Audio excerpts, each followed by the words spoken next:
Professional rallying. For years, a popular motorsport in Europe and around the world is coming into its own in America, attracting drivers of international reputation, like New Zealander Rod Millen. It's driving flat out, over every conceivable road condition. Truly a test of endurance, performance, and durability for both drivers and the equipment they use. It's a test against the elements and against time.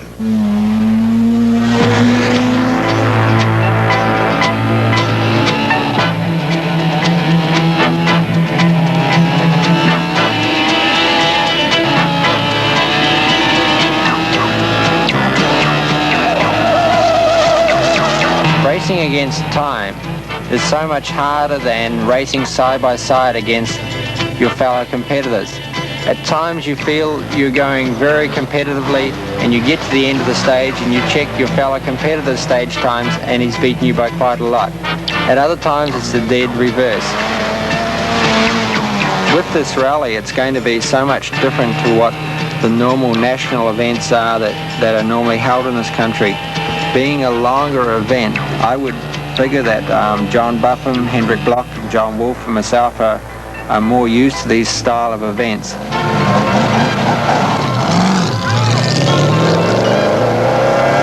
John Buffum has got to be the main competitor to beat in this event. His experience in American rallying is the best of anybody's.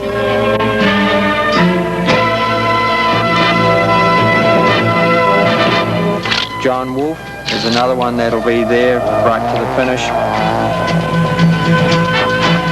I would consider for me to beat these guys, I'm going to have to sort of set a good hard pace at the start, try and push them and make them go harder to stay with our car, and hopefully be able to take it easy towards the end.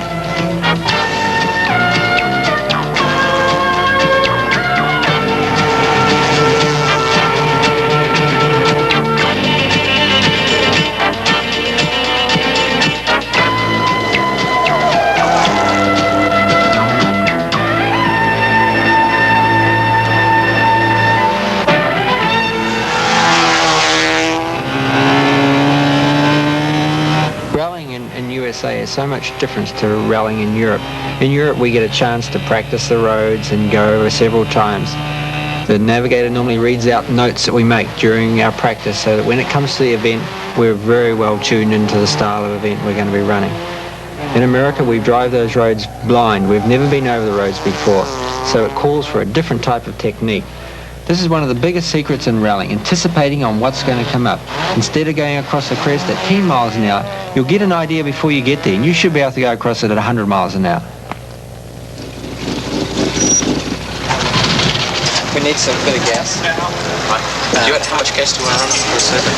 Well, I want a fairly full tank. I don't want One of the main things in a rally car, if you've got a reasonable engine, is suspension and tyres. We always have spent hours and hours on our suspension. In fact, our engine was put in and has done 4 events now and it was never looked at. But the suspension was being changed all the time to get far better sort of road holding and actually handling better, the car handling better. You know, I've been rallying for 10 years on special rally tyres and I thought a regular street tyre wouldn't do the job. We did some testing and we found they came up with identical results.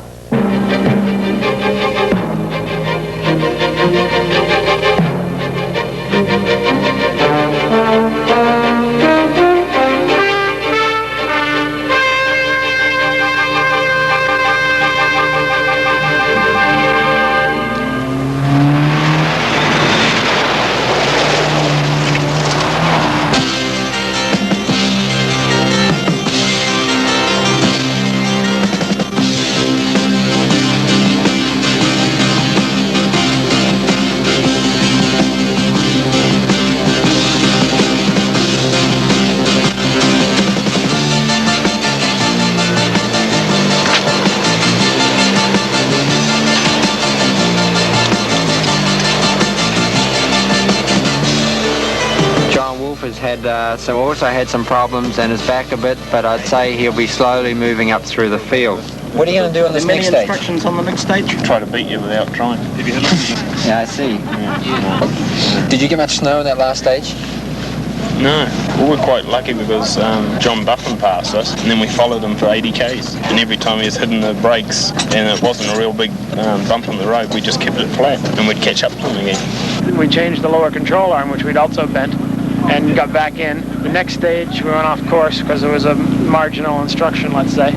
And then on the very long stage, we were cruising along about 120 down one of the real smooth roads, but we got launched off of a crest in the road, which I just didn't see, and we flew through the air with hardly the greatest of ease, because we were doing like 100 when we took off, and we landed square on the front of the car, and the bumper fell off, the muffler fell off, the exhaust came loose, bent the steering rack, and bent the front strut.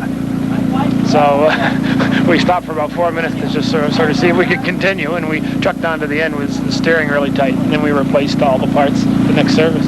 That was the Here we are. With these service stops, we've got to try and fit as much in as we can.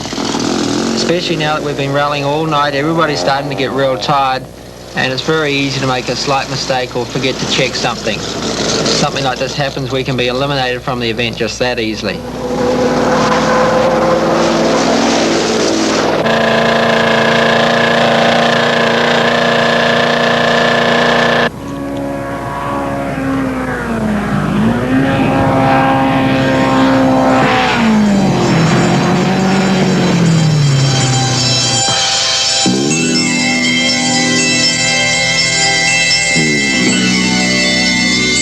Just a matter of knowing what to do, you know, in all these different conditions that you come across.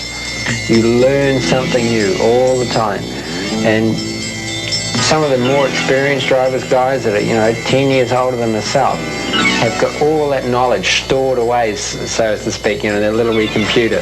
And when they come across that tricky turn again, they've been there before, they've got themselves out of it, and they can get themselves out of it again, So, rallying, that's where it's so much different to other forms of road racing. It's experience on all these different types of terrain, different types of corners, everything like that. And it takes several years to gain this sort of background knowledge of how to get yourself out of a really tricky situation at times.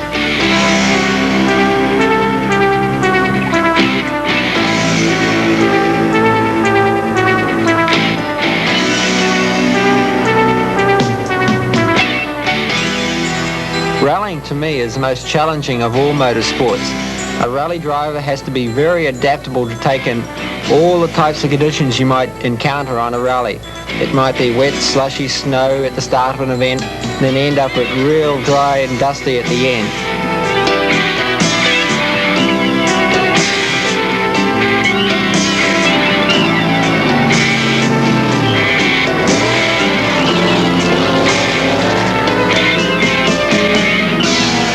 I must have lost, I think, 4 rallies through flat tyres.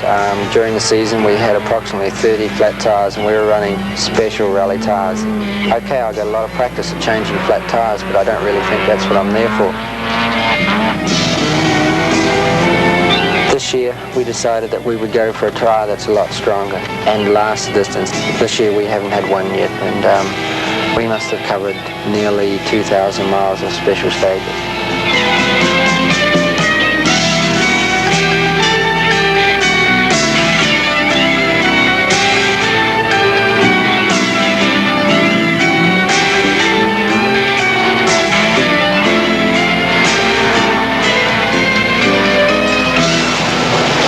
Well, now that we're lying in second place and only a couple of minutes down from John Buffum, it's a good position to be at halfway through this rally. When you're going up the side of the cliff on the navigator side, on the outside as you slide around the corners, it somehow feels better to the driver than when the driver's side is on the outside with a cliff maybe a quarter of a mile when your side's on the outside, you go slower? Yeah, I go a little bit slower on those corners. Well, I never look at a road being dangerous, whether it's got a 2-foot drop-off into a ditch or a 2,000-foot drop-off into a ditch. It doesn't really make any difference. You drive to what you see on the road, and that's it. There's 10 cars stuck in back there. Somebody can take that off. There's 10 cars stuck back in that sand wash.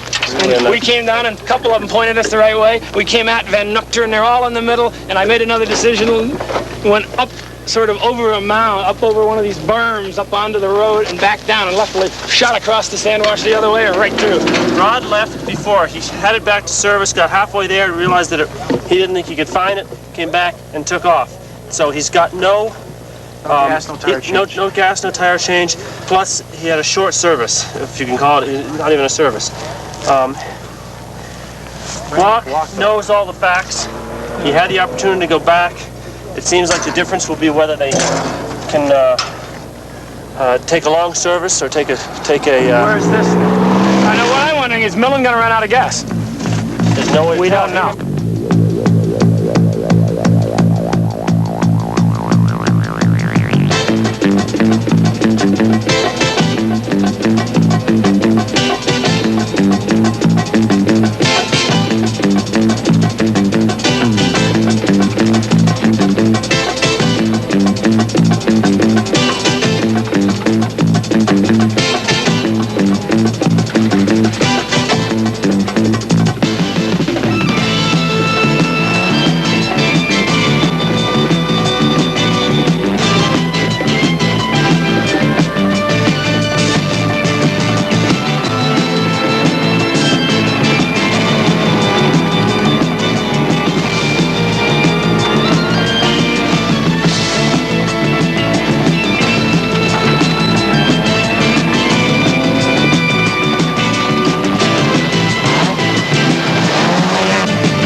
Co-driver is real important to a successful rally team. If he doesn't tell me how much fuel we've got on board or doesn't give me the right directions, we're in deep trouble. Looks like there's a bit of a gap on that left-hand side of him. No, I'm going on the right. No, I'll go left.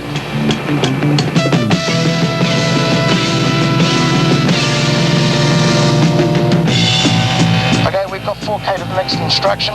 We're going to go 90 left at T. Okay, give us a yell when we're half a K away from you.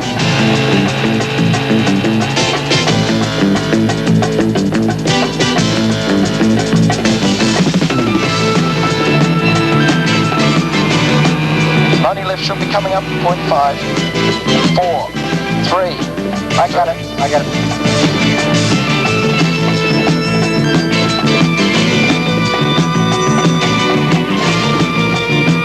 Okay, we only got 1K now for the next instruction. Should be our service point. Yeah, we're getting low on gas. I don't know whether we're going to make it. Yeah, I know. I can hear him missing. Where's our service going to be? Which side of the road? I'm not really sure. Okay, I'll pull off on the right-hand side of the road there. Looks like that's it. I can see them.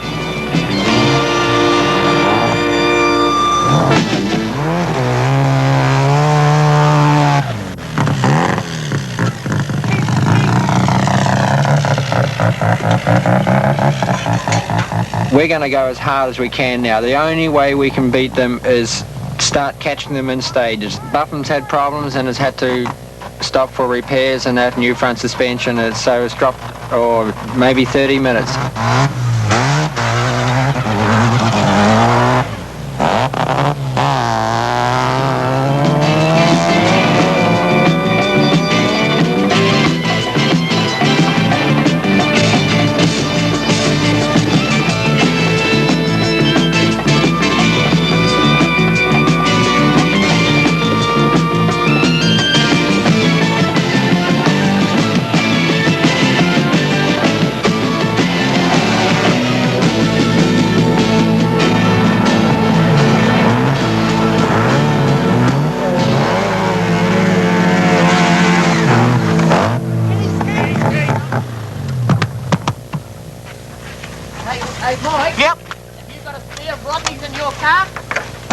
You got a spare of Rodney's in your car?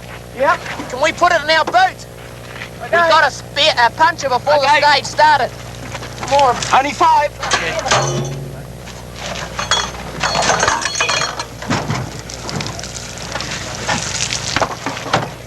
Okay, Captain.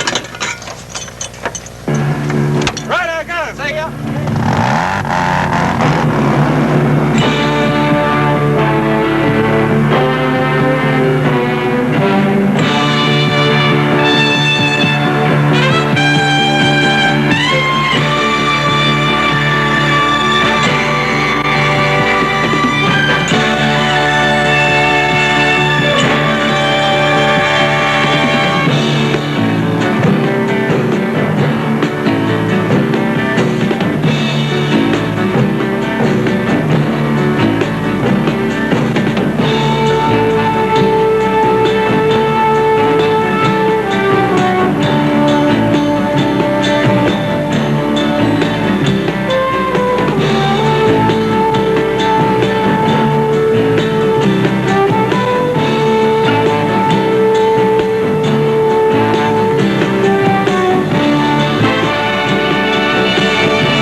After 4 days and nearly 2,000 miles of day and night driving on hard surfaces, dirt, sand, mud, and snow, John Woolf finished first, Rod Millen second, and even with all his mechanical problems, John Buffum still finished fourth.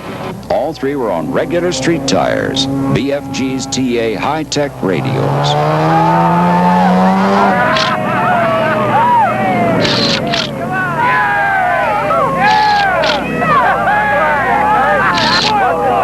Well, this rally's had everything. It's been tough on the crew, myself. I learnt a lot.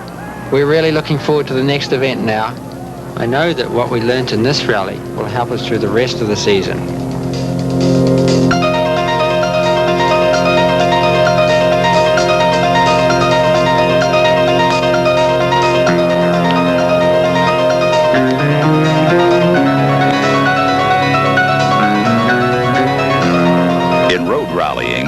The real race is the race against time, but finishing is important too.